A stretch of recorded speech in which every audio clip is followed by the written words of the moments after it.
ॐ यो भूतं च भव्यं च सर्वं यश्चाधितिष्ठति स्वर्यस्य च केवलं तस्मै ज्येष्ठाय ब्रह्मणे नमः। तस्मै ज्येष्ठाय ब्रह्मणे नमः। तस्मै ज्येष्ठाय ब्रह्मणे नमः। बहुत ही सुंदर सुंदर कविताएं बच्चों ने सुनाई। बच्चे माता पिता की फोटोकॉपी होते हैं। बच्चे माता पिता की फोटोकॉपी होते हैं। जैसे माता पिता होते हैं, अगर माता पिता को जानना है ना कैसे माता पिता हैं, तो बच्चों को देख लो, आपको अनुमान हो जाएगा। ये मैं बहुत अनुभव की बात कह रही हूँ। मैं अभी हाल में पेरेंटिंग पे बहुत विशेष काम कर रही हूँ। मेरा रिसर्च भी चल रहा है उसी में। मैंने एक किताब भी लिखी है। और मैंने जब ये बहुत पहले सुना था कि माता पिता की जेरॉक्स कॉपी होते हैं बच्चे, तो मुझे लगता था कि नहीं, कई बच्चे तो बहुत बिगड़े होते हैं, ऐसा हो ही नहीं सकता। माता पिता इतना धार्मिक भी दिखाई देते हैं कई, और कई बच्चे बहुत बिगड़े हुए भी होते हैं, ऐसा देखा भी जाता है। लेकिन आप विचार करके देखिए, या वो माता पिता जिनके बच्चे बिगड़ गए, वे कभी विचार करके देखें कि हमारे बच्चे आज ऐसे क्यों हो गए, तो कहीं ना कहीं मूल में वो अपने आप को पाएंगे, ये निश्चित है। हम जैसे हैं, हमारी कॉपी हमारे बच्चे होते हैं। आप बेशक घर में वैसा व्यवहार न करें, लेकिन मन में भी अगर आप गलत सोच रहे हैं ना, उसका प्रभाव भी सूक्ष्म रूप से आपके बच्चे पर जाता है। ये अनुभव की चीज है। तो यहाँ युवा वर्ग बहुत है, मातृशक्ति बहुत है, तो मैं आपसे संबंधित ही विषय लूंगी आज। मित्रों, संस्कार के विषय में हम सभी सुनते हैं कि संस्कार देना चाहिए, बच्चों को देना चाहिए। कहा जाता है कि ये बच्चा संस्कारी नहीं है, या इसमें अच्छे संस्कार हैं। ये संस्कार है कौन सी चिड़िया, और इसका हमारे जीवन से क्या लेना देना? और अगर हम अपने बच्चों को संस्कार नहीं देंगे तो क्या नुकसान होगा? बस यही चर्चा आपसे करने वाली हूँ। तो सबसे पहले तो मैं आपको बता दूं, संस्कार है क्या चीज। संस्कार एक ऐसी चीज है जो हमको सुंदर बनाती है। जैसे हम गहने पहनते हैं ना, माताएं बहनें, तो गहने क्यों पहनते हैं? हम सुंदर दिखने के लिए। ठीक वैसे ही ये जो संस्कार है हमें सुंदर बनाने का काम करता है, हमारे रूप को निखारने का काम करता है। और एक दूसरा उदाहरण दूं, आप और हम सभी घर में दाल बनाते हैं। दाल सबके घर में बनती है, बाहर होटल में भी खाते ही हैं, बाहर पार्टी में भी खाते ही हैं। हम जो दाल खाते हैं उसमें दो प्रकार की दाल होती है, एक सादी दाल और एक तड़के वाली दाल। आप आपसे मैं एक प्रश्न पूछ रही हूं कि हमें कौन सी दाल ज्यादा अच्छी लगती है, तड़के वाली दाल या सादी दाल? बीमारी के कारण कोई सादी दाल खा सकता है, वो अलग चीज है, लेकिन स्वादिष्ट हमें कौन सी दाल लगती है? तड़के वाली। जिस प्रकार से हम दाल में तड़का लगा देते हैं, बघार लगा देते हैं, छत्तीसगढ़ी भाषा में बोलूं तो बघार देते हैं, तो उसका स्वाद बढ़ जाता है। ठीक वैसे ही हमारे जीवन में संस्कार का, अच्छाइयों का, वैल्यूज का जब आगमन होने लगता है तो हमारे जीवन का स्वाद बढ़ जाता है, हमारे जीवन की क्वालिटी बढ़ जाती है। यही संस्कार है, कोई अलग से कोई चीज नहीं है। एक संस्कृत की उक्ति आती है, संस्कारो गुणान आधान मुच्यते। संस्कार किसको कहते हैं? जो गुणों का आधान किया जाता है, मतलब गुणों को जो धारण किया जाता है, गुणों को जो अपनाया जाता है, वही संस्कार है। उसे ही हम संस्कार कहते हैं। अब गुण माने क्या? हम कौन से गुण को अपनाएं जो हमारे जीवन को उन्नत बनाने का काम करे, जो हमारे जीवन को आगे बढ़ाने का काम करें, जो हमारे जीवन में सफलता दिलाए, उन्हें हम कहते हैं संस्कार। एक यहाँ पर मुझे वेद का मंत्र याद आ रहा है, कहीं लिखा भी था, और यजुर्वेद के 3वें अध्याय का 3रा मंत्र है, ओम विश्वानि देव सवितर दुरितानि परासुव यद भद्रम तन्न आसुव। ये मंत्र आप और हम सब जानते हैं, प्रतिदिन ईश्वर स्तुति प्रार्थना उपासना में इसका पाठ भी करते हैं। और सुबह हमारे यज्ञ के ब्रह्मा जी ने जब यज्ञ कराया तो ये मंत्र भी सबने बोला था। इस मंत्र को महर्षि दयानंद सरस्वती का सबसे प्रिय मंत्र कहा जाता है। और इस मंत्र में महर्षि ने व्याख्या करते हुए कहा है कि हे परमपिता परमेश्वर, मेरे अंदर जो दुर्गुण है, दुर्व्यसन है, दुख है मेरे, वो सब मुझसे क्या हो जाए? दूर हो जाए। ध्यान दीजिए क्या क्या चीज कहा है। दुर्व्यसन, दुख, दारिद्र्य, जो भी मुझे दुख देने का काम कर रही है, जो भी चीजें, वो सभी मुझसे दूर हो जाए। और जो अच्छी चीजें हैं वो सभी मेरे अंदर आ जाए, जो अच्छाइयां हैं मेरे अंदर आ जाए, और जो बुराइयां हैं मेरे अंदर से चली जाए। ये ऋषि कहते हैं, और ये ऋषि का प्रिय मंत्र था। तो देवी एवं सज्जनों, मैं आपसे ये कहना चाहती हूं कि हमारे अंदर से जो बुराई है वो कैसे जाएगी और अच्छाई हमारे अंदर कैसे आएगी। अपने जीवन में अगर आप सुधार चाहते हैं तो बुराइयों को निकालिए और अच्छाइयों को ग्रहण करिए। दूसरा सबसे अच्छा तरीका है, एक प्रैक्टिकल तरीका है। अगर आप अपने जीवन की बुराइयों को, दुर्व्यसनों को, दुखों को दूर करना चाहते हैं तो उसका तरीका है आप अच्छाइयों को अपनाते जाइए, बुराइयां अपने आप हट जाएगी। अपने अंदर अच्छाई अच्छी चीजें, ऐसा नहीं सोचना है कि एक साथ में सारी की सारी अच्छाइयों को ग्रहण करूंगी या करूंगा तभी मैं इसको छोड़ूंगा। अगर आप किसी की, मान लीजिए एक उदाहरण दे रही हूँ, ड्रिंक की आदत है, शराब पीने की आदत है, उसको हटाना चाहता है, वो चाहता है लेकिन हटा नहीं पाता है। उसका कारण क्योंकि वो उसको रिप्लेस नहीं कर रहा है किसी चीज से। आप अच्छी चीज से उसको रिप्लेस कर दीजिए, अपने आप हट जाएगी। भाई बच्चे की टीवी छुड़ानी है, आजकल मम्मियों की सबसे बड़ी समस्या टीवी मोबाइल बच्चों की है कि नहीं? कितने की समस्या है भाई बता दीजिए, कितने लोगों की समस्या है बच्चों की टीवी और मोबाइल? हाँ, चलो कुछ तो हाथ खड़ा किए। एक बहुत बड़ी समस्या है। हम बच्चे को बोलते रहते हैं टीवी छोड़, मोबाइल छोड़। मैं एक बात बताती हूँ, मैं एक परिवार में गई एक बार, और वहां बच्ची जो मोबाइल देख रही थी, मैंने उसको समझाया, बेटा मोबाइल देखना अच्छी चीज नहीं है, ज्यादा मोबाइल देखने से आंखें कमजोर हो जाती हैं, ये गर्दन तुम्हारी जल्दी झुक जाएगी और तुम्हें बहुत सारी बीमारियां हो जाएंगी, फिर तुम बुद्धू बन जाओगे। मैंने उसकी भाषा में, बच्चे की भाषा में उसको समझाने की कोशिश की। उस बच्चे ने पता है मुझसे क्या कहा? बड़ी ही मधुरता से उस बच्चे ने जो कहा वो आप सबको सुनने लायक है। उस बच्चे ने मुझसे कहा, मेरे को बड़ी मम्मी बोलती, तो बड़ी मम्मी मैं मोबाइल नहीं देखूं तो करूं क्या?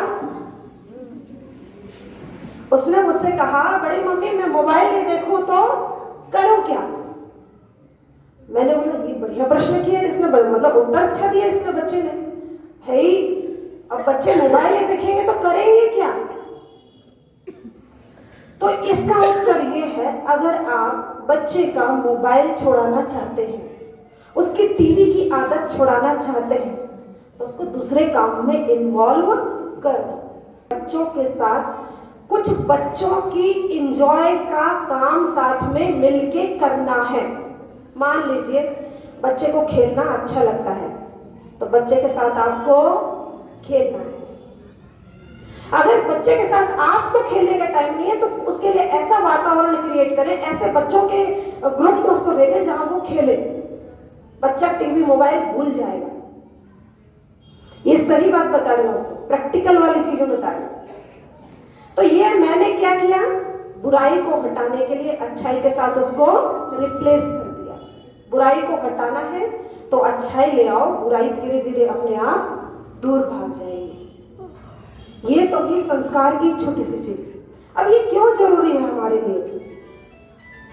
बच्चे, आजकल के जो बच्चे हैं, सामान्यतः सोचते हैं ये संस्कार हमारे काम की चीज नहीं है।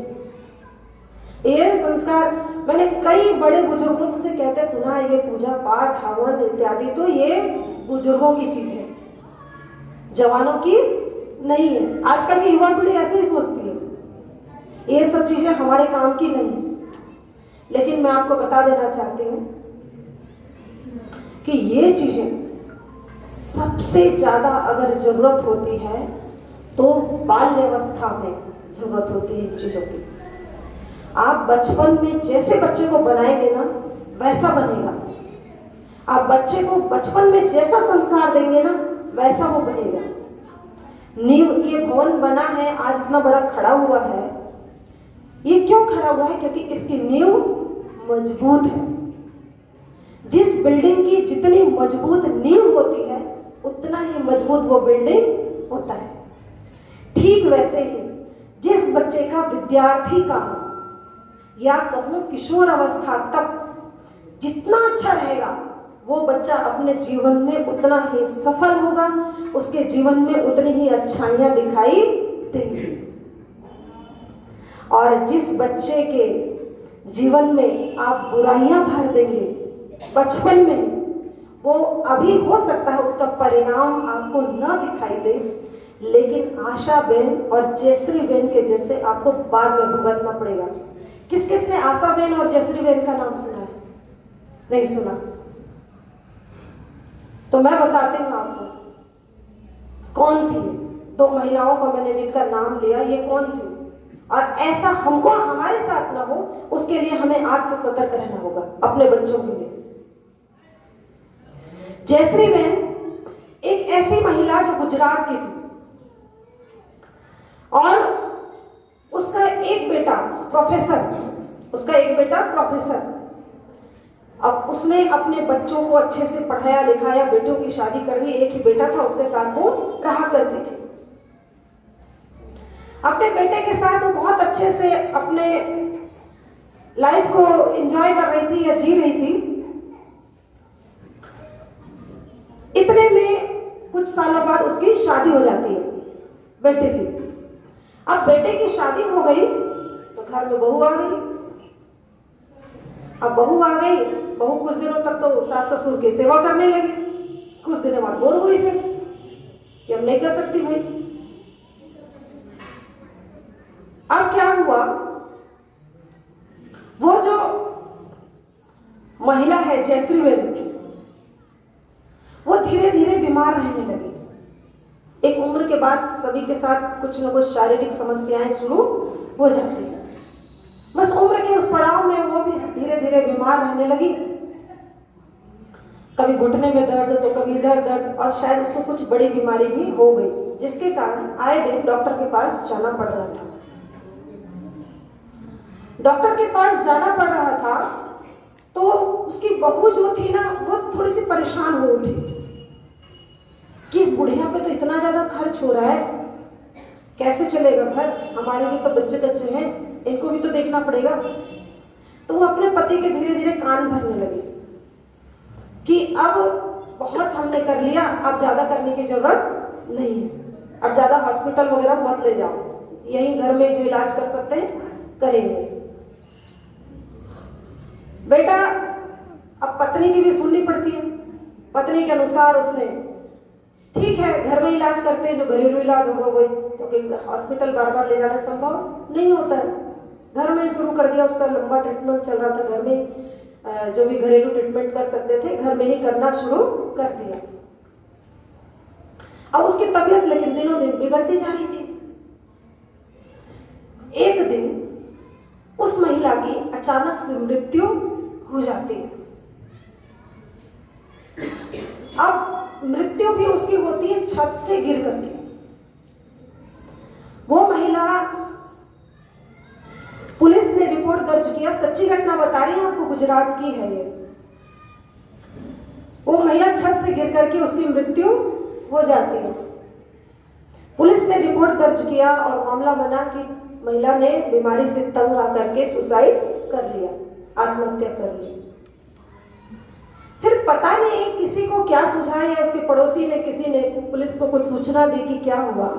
एक पड़ोस के बिल्डिंग में ही एक सीसीटीवी लगा हुआ था, तो इस सीसीटीवी को भी थोड़ा सा चेक कर लिया जाए कि इस महिला ने आखिर कूद करके छत से जान क्यों दी।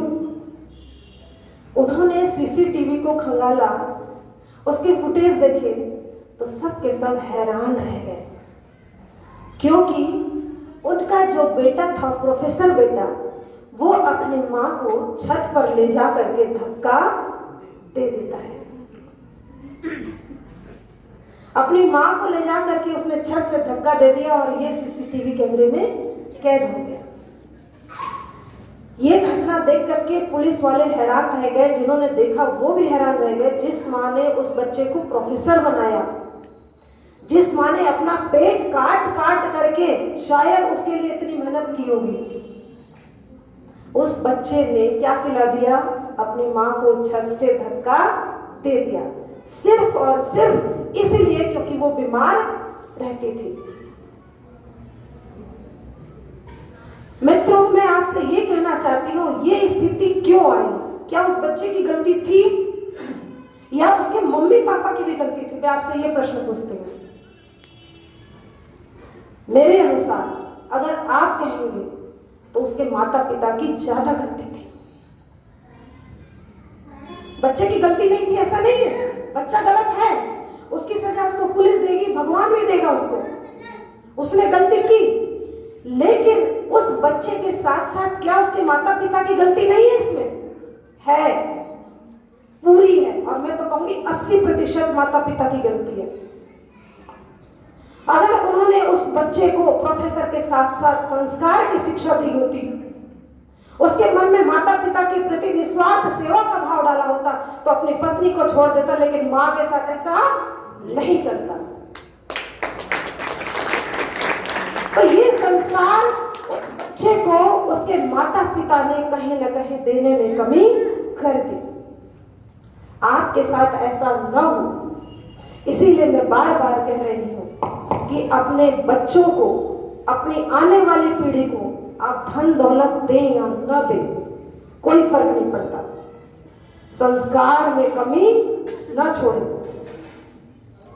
ये संस्कार ऐसी चीज है जो आप अपने बच्चे को देंगे तो एक कहावत है ना, पूत सपूत का धन संचय और पूत कपूत का धन संचय। अगर आपने बच्चे को सपूत बना दिया तो वो जितना आप संपत्ति छोड़ के जाने वाले हैं ना उसके लिए, उससे करोड़ों रुपए कमा लेगा आगे को। और अगर आपने अपने बच्चे को कपूत बना करके करोड़ों की संपत्ति भी दी तो करोड़पति बन जाएगा वो। इसीलिए अपने बच्चे को आप संस्कार दें, इसीलिए आप अपने बच्चे के जीवन में वैल्यू ऐड करें। आप अपने बच्चे को सफल कैसे बनेगा वो चीज सिखाएं। तो अपने बच्चों को आप संस्कार दीजिए, उन्हें टीवी मोबाइल से आप दूर रखिए, अच्छी चीजें उनके जीवन में डालिए, तभी वास्तव में उनके जीवन का उद्धार होगा और आपके जीवन का भी उद्धार होगा। बस यही कहकर अपनी वाणी को विराम देती हूँ।